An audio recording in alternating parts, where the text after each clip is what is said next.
you can see it's sort of got different colours, and the green, it's quite nice. It sort of makes it quite easy to sort of read what code you've got. The green is a comment, and you start comments with a star, so you can see that this green code won't do anything.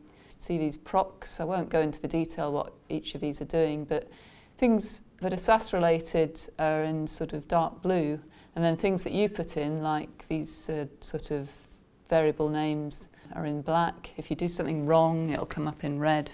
To run, this little run icon is to submit the code and get SAS to process some code. So if I start off by just running all this first part of the code, I press that and it goes along.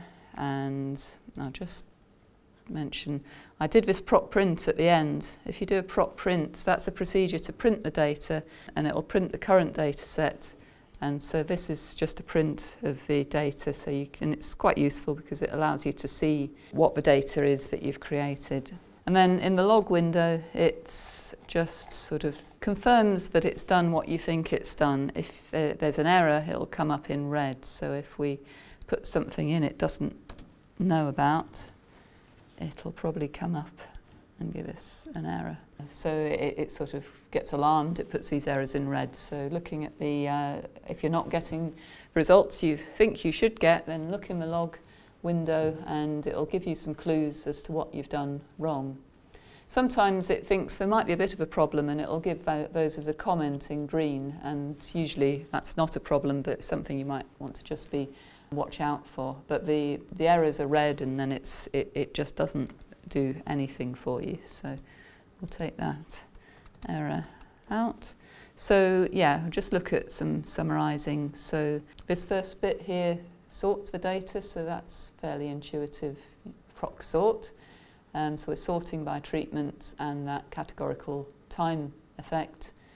And then we take the means, so we'll just do a simple prop means to get the means of this signal by treatment and time. So quite straightforward, and it prints it out for us. So at each time point, this is just the end of the output, so we've got treatment D, time point 36, it's giving us a separate mean. It's not really very easy to look at this way. You would more use this to output it to a new data set. It would be better really to present it in a table. So before we did our means by treatment and the time category, if we wanted the mean, it probably wouldn't be useful, but if you wanted the mean for each treatment over all the time categories, just miss that out and say you only want the means by treatment, and you can do it that way. So we just get a mean for each of the treatments. Actually, I'm just looking at 4 treatments here. I think I must have tried to make it a bit simpler. Whereas before, where I just had one variable, you can put in 2 variables. We'll have the rate as well, and it lists it for the rate. So all this is fairly standard, and you'd get this in other packages too. And now here I've put in some extra statements to output this to a new data set. So we've got this output statement, and we're going to output it to a data set called means. And you can get out various statistics. So far we've only got out the mean, but and we'll give labels to the mean of the signal and the rate, as not very interestingly called signal mean and rate mean.